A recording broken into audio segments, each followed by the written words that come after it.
প্রায়শই আমাদের কাছে মায়েরা জিজ্ঞেস করে থাকেন যে নরমালি ডেলিভারি হওয়ার জন্য কোনো বয়সের ব্যাপার আছে কিনা।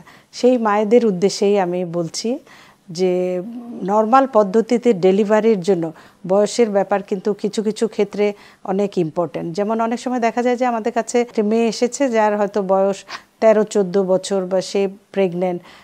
এই টিন এজ প্রেগনেন্সিতে দেখা যায় কি যে মায়ের যে যেই পেলভিসের ভিতর দিয়ে বাচ্চাটি ডেলিভারি হবে, তো সেই জায়গাটি আসলে সেই রকমভাবে ডেভেলপড হয় না, ওই জায়গার বোনসগুলো।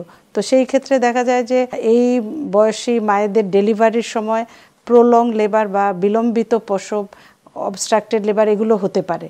তো সেই ক্ষেত্রে এই ডেলিভারিগুলো অত্যন্ত যত্ন সহকারে খুব মনিটর করে ডেলিভারি প্রসেসগুলো আমাদেরকে করাতে হয়।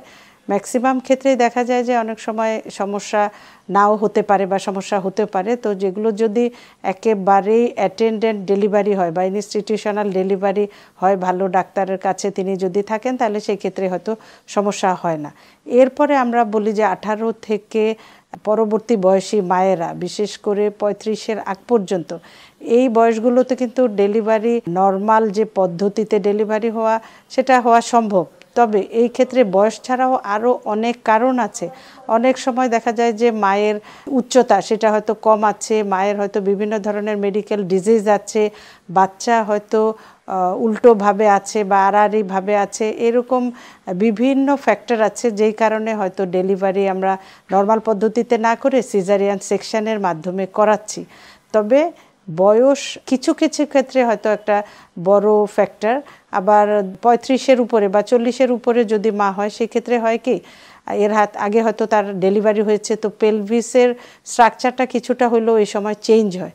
তো এই সময়গুলোতে বেশি বয়সে এসেও কিন্তু নর্মাল পদ্ধতিতে ডেলিভারি হওয়াটা অনেক সময় আমাদের কাছে একটা ঝুঁকিপূর্ণ অবস্থায় পরিণত হওয়ার সম্ভাবনা কথা আমরা বলে থাকি। তাই এক্সট্রিম অফ এইজ বলি, কম বয়সী মেয়ে এবং বেশি বয়সী মায়েদের বয়সের কারণে আসলে নর্মাল পদ্ধতিতে ডেলিভারি হওয়াটা অনেক সময় ঝুঁকিপূর্ণ হয়।